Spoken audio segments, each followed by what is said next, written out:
Wishing you a very happy and a vibrant day. Myself, Sushmita, and today I have come with the solutions of Social Science Chapter 2 Understanding Secularism.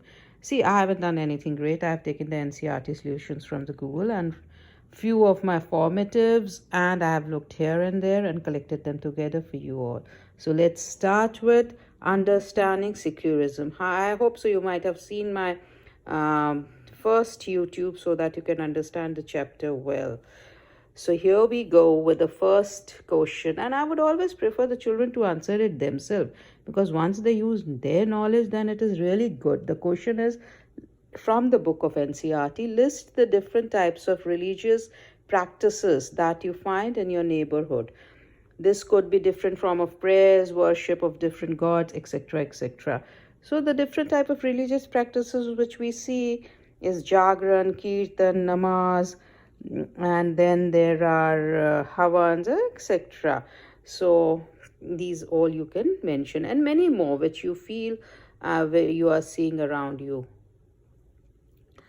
Then the question 2 is, will the government intervene if some religious group says that their religion allows them to practice infanticides? Give reasons for your answer. Of course, the government will interfere or intervene, because infanticide or killing somebody is not permitted as such. So they will. The government will surely intervene if some religious group says that their religion allows it. Okay. Now next, let's come to the next question. And the next question is the table in which you have to complete it. I have done it for you, and it's very nicely explained. You can just zoom it up and see. You have to complete the table. Now the question 4 is, list up the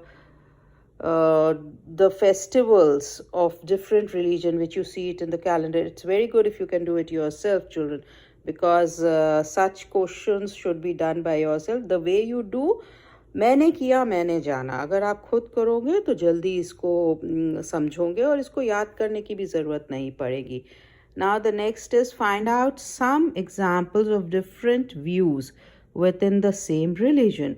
So there are different views. We see that in Muslim community there are Shias and Shuris. In Jains we have Shwetambar and Digambars, and in Buddhism we have Dharma, where are Hinayana and Mahayana. So there within one religion only we have different groups having the different beliefs. So this can always be done, and you can take many more examples. Now here is the state. The Indian state both keeps away from religion as well as intervenes in the religion. This idea can be quite confusing. Discuss this once again in class using examples from the chapter as well as that you might have come across with. See, this I have explained very well in my lesson, that the state remains apart also from the religious beliefs, but it intervenes. Once it sees that something wrong is going on within the religion and they need to intervene, then they will. So this is the main difference between the Indian democracy, secularism in Indian democracy, and that of America, where the the state does not interfere at all with the religions. Here we do. For example, we have taken a secular state law that law has nothing to say in any of the practices of the religion, but when the government of upper classes in the religion was brought in to question that the law took favor of the lower castes, they intervened. So I've already discussed with the example of untouchability, etc., in my YouTube, and you can understand very well, and it is very well explained in the chapter. Now they have shown the paintings, and peace is never ending process. So you have to see the painting and you have to relate it to the need for the religious tolerance. And it's I have given the answer to my need, and I've taken reference to NCERT solutions, but you can do it on your own. Peace is a never-ending process. It is a need of today. Peace respects our common interest and removes or minimizes our differences. Peace helps us to live together in harmony. So that is the need of the peace. And of course, yes, all the posters given are very nice. Now there are some short answers which we have just taken. You can say the formative answers. What example does in history provide us on the ground of religion? History provide us with several examples of discrimination, exclusions, and persecution on the ground of religion. Many examples are there. If you wreck your mind, you will get 1,001 examples where there is discrimination, and on the basis of caste, on the basis of religion, many more.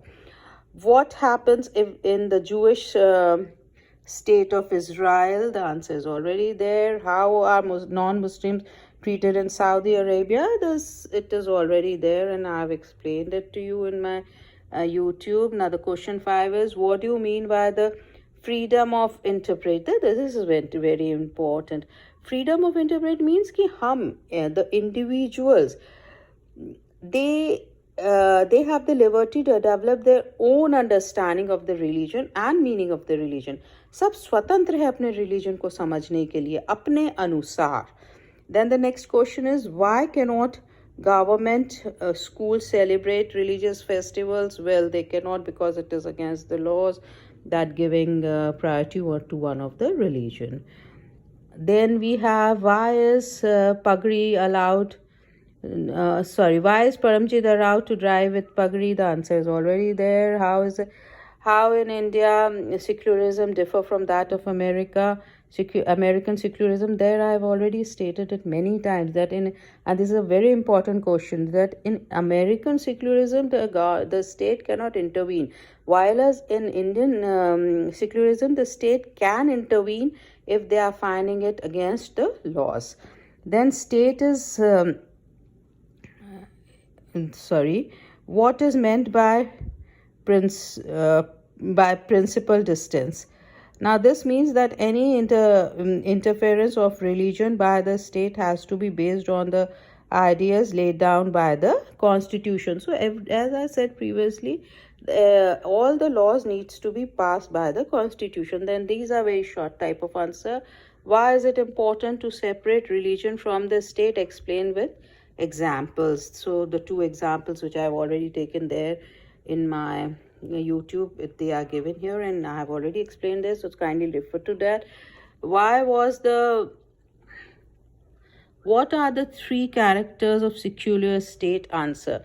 So the 3 characters: 1, religious community does not dominate another, some members or do not dominate the other members, and the state does not enforce any particular religion, nor does it take away the religious freedom of the individual.